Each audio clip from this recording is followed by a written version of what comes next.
ହିନ୍ଦୁ ଧାର୍ମିକ ଗ୍ରନ୍ଥ ଅନୁସାରେ ଭଗବାନ ବିଷ୍ଣୁଙ୍କ 10 ଅବତାର ମଧ୍ୟରୁ ବାମନ ଅବତାର ହେଉଛି ଭଗବାନ ବିଷ୍ଣୁଙ୍କର ପଞ୍ଚମ ଅବତାର, ଯିଏ ଭାଦ୍ରପଦ ଶୁକ୍ଳ ପକ୍ଷର ଦ୍ୱାଦଶୀରେ ଅବତାର ଗ୍ରହଣ କରିଥିଲେ। ଆଚାର୍ଯ୍ୟ ଶୁକ୍ରା ତାଙ୍କର ସଞ୍ଜୀବନୀ ବିଦ୍ୟା ଦ୍ୱାରା ବାଳୀ ଏବଂ ଅନ୍ୟାନ୍ୟ ରାକ୍ଷସମାନଙ୍କୁ ଜୀବିତ ଏବଂ ସୁସ୍ଥ କରିଥିଲେ। ରାଜା ବାଳୀ ଆଚାର୍ଯ୍ୟଙ୍କ କୃପାରୁ ପୁନର୍ବାର ଜୀବନ ପାଇଥିଲେ। ସେ ସତ୍ୟ ହୃଦୟରେ ଆଚାର୍ଯ୍ୟଙ୍କ ସେବା କରିବା ଆରମ୍ଭ କରିଥିଲେ। ଶୁକ୍ରାଚାର୍ଯ୍ୟ ପ୍ରସନ୍ନ ହୋଇଥିଲେ। ସେ ଯଜ୍ଞ କରିଥିଲେ। ଅଗ୍ନିରୁ ଦିବ୍ୟ ରଥ, ଅକ୍ଷୁର୍ଣ୍ଣ ସୈନ୍ୟ, ଅଭେଦ୍ୟ କବଚ ପ୍ରକଟ ହୋଇଥିଲା। ରାକ୍ଷସ ସେନା ଅମରାବତୀଙ୍କୁ ଆକ୍ରମଣ କରିଥିଲା। ଇନ୍ଦ୍ର ଦେଖିବା ମାତ୍ରେ ବୁଝିପାରିଲେ ଯେ ଏଥର ଦେବତାମାନେ ଏହି ସେନାର ସାମ୍ନା କରିପାରିବେ ନାହିଁ।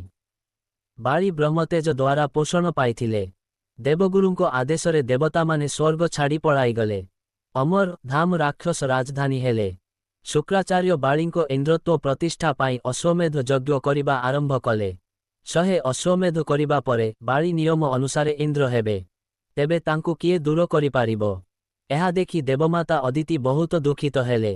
ସେ ତାଙ୍କ ସ୍ୱାମୀ ମହର୍ଷି କଶ୍ୟପଙ୍କୁ ପ୍ରାର୍ଥନା କଲେ। ମହର୍ଷି କେବଳ ଗୋଟିଏ ସମାଧାନ ଜାଣନ୍ତି, ଈଶ୍ୱରଙ୍କ ଶରଣାପନ୍ନ ହେବା, ତାଙ୍କୁ ପୂଜା କରିବା। ଅଦିତି ଈଶ୍ୱରଙ୍କୁ ପୂଜା କଲେ। ଈଶ୍ୱର ଆବିର୍ଭାବ ହେଲେ।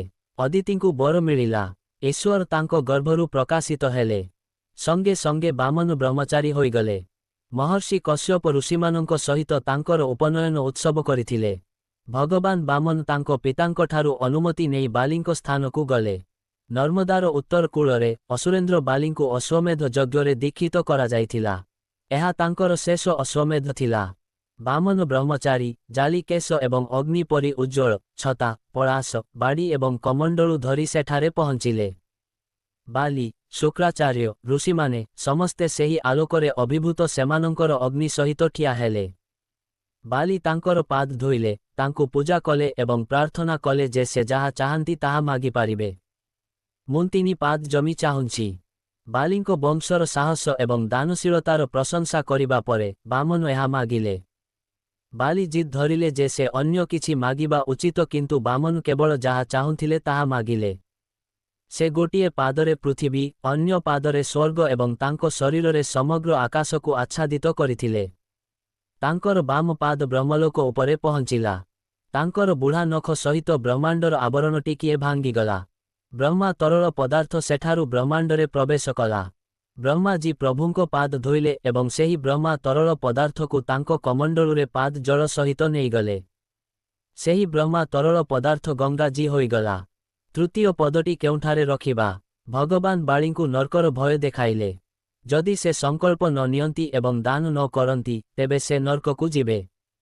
ମୋ ମୁଣ୍ଡରେ ରଖ। ବାଲି ତାଙ୍କ ମୁଣ୍ଡକୁ ପ୍ରଣାମ କଲେ। ପ୍ରଭୁ ସେଠାରେ ତାଙ୍କର ପାଦ ରଖିଲେ।